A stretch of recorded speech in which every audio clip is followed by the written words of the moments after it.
Terry, before the break, you brought up something that has been addressed by Dan Campbell, but I think you are 100% right that it's starting to show a little more, and that's the Lions being the hunted.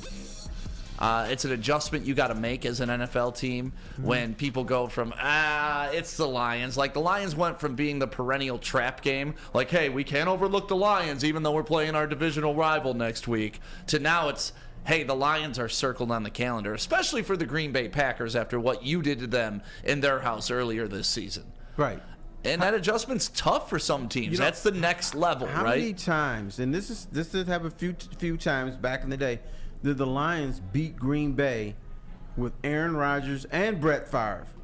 And the Green Bay would be all pissed off. How did we lose to these clowns? Right. As because you didn't take them seriously.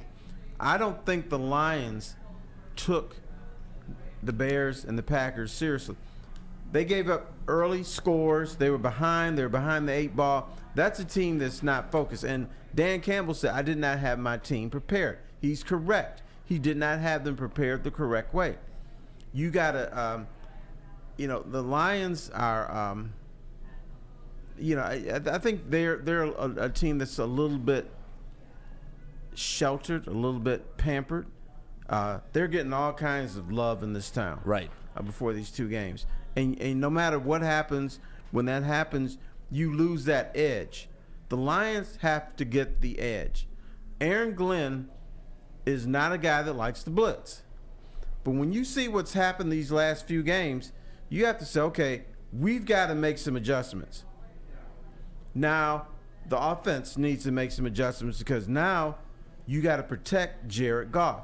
I think we got into a comfort zone. Jared Goff can do no wrong.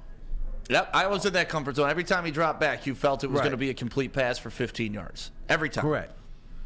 That's not the case. Right. So now instead of saying, hey, man, this offensive line is really good, now this offensive line has to really be good.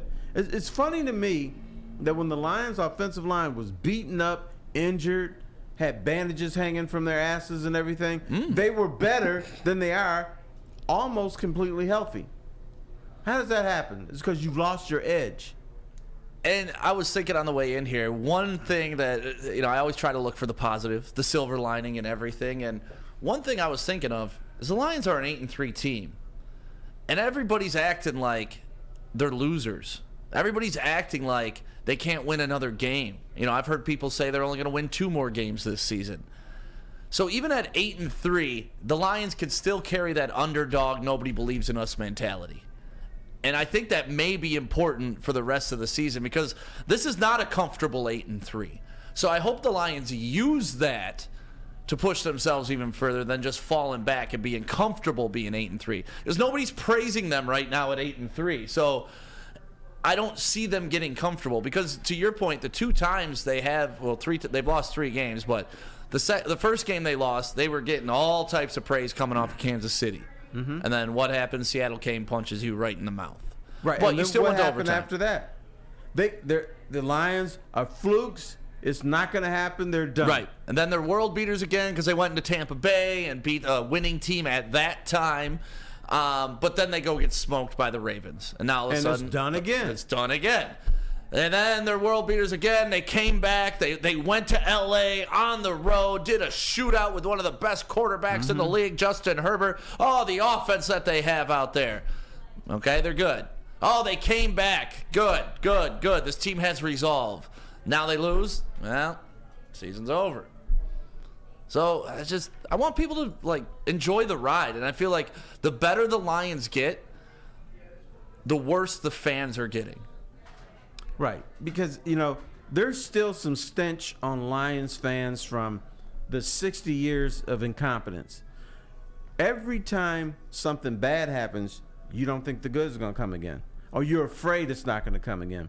So I understand where the little dumb Lion fans are coming from because they have been beaten up, abused, spit on, and crapped on by this organization. So when good things happen, something's a little piece of you back here is like, this is not real. Yeah. It's going to come apart. And then you see a bad game, and then it hits the fan. Yeah. And that's where we're at today. And unfortunately, I didn't want to come in here and do this show today. Like I wanted to come in here at 9-2, and everybody's popping bottles and saying we're world beaters. Like those shows are a lot more fun to do. But I got to be realistic as well. That game yesterday was not good.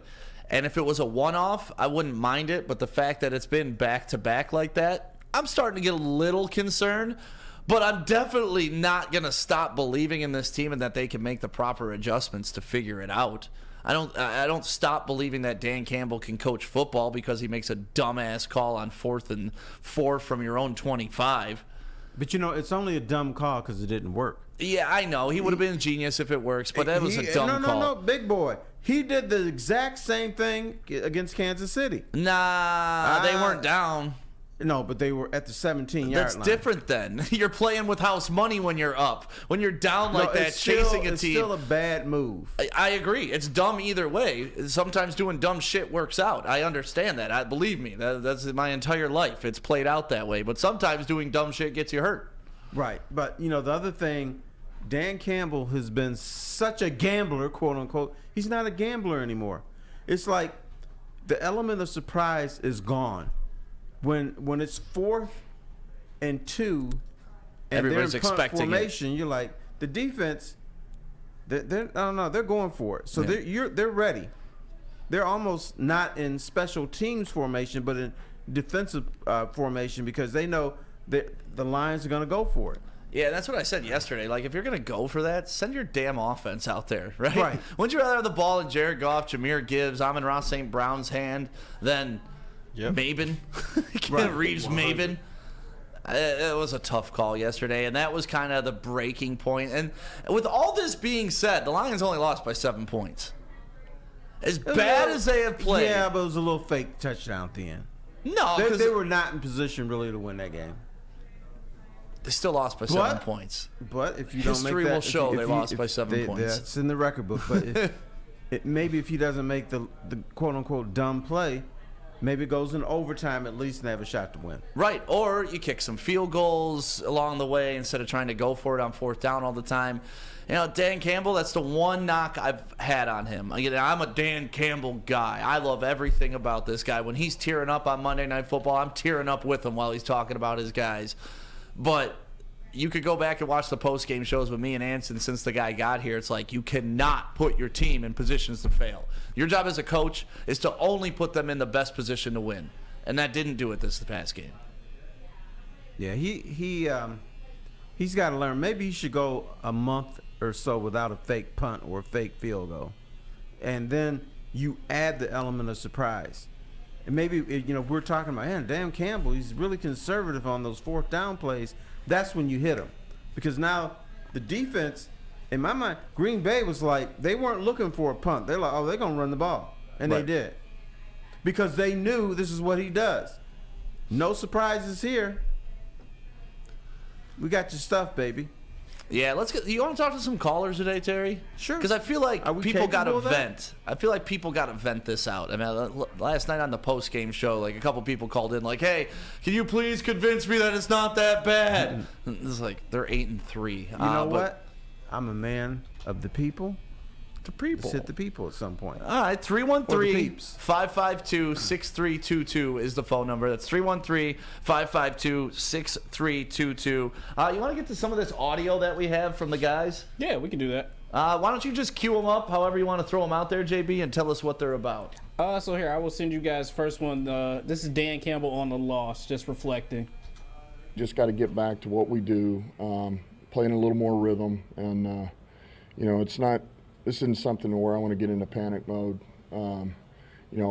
I've got some time here to just look at a couple of things, and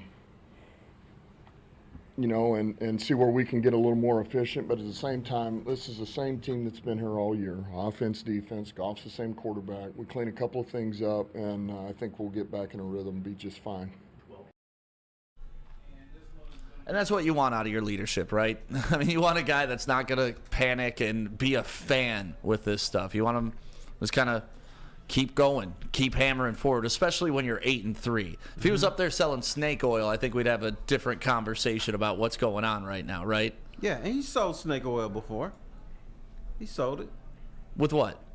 You know, when they were losing, he was selling the snake oil. No, I mean, he was saying That's what that. he's supposed to do. I don't remember. I honestly don't remember Dan Campbell ever coming off as someone trying to bullshit me. Do you? Even when they were losing? Yes, he's a bullshitter. You think Dan Campbell's a bullshitter? He can be a bullshitter. Yes, everybody is a can bullshitter. be, right. No, he is one. He is a bullshitter sometimes. When was he a bullshitter? When they were losing, he was like, you know, we're right there, blah, blah, blah. But, you know, it's the same thing that every coach says. You know, we're a few plays away. To me, that's nothing. That's what every NFL coach. And here's the other thing he does, and this is what every NFL coach does. Every time they lose, it's on me. Well, It's my fault. that's what leaders do. They take credit during the bad times. They give credit during the winning times. That is a little coaches speak thing that was started years ago, and everybody does it. They do it so much that I don't believe it. It's like when Dan Campbell is in punt formation, I know he's going for it. When he first came here, his first press conference was addressing that. Like, listen, y'all heard enough bullshit, and I'm not here for it. Like, he literally addressed that in his first press conference. And then he bullshitted us. Like I said, I don't remember ever looking at Dan Campbell and being like, man, that guy's disingenuous. That's because you love the guy. I do love the guy. Okay, so you can't see that.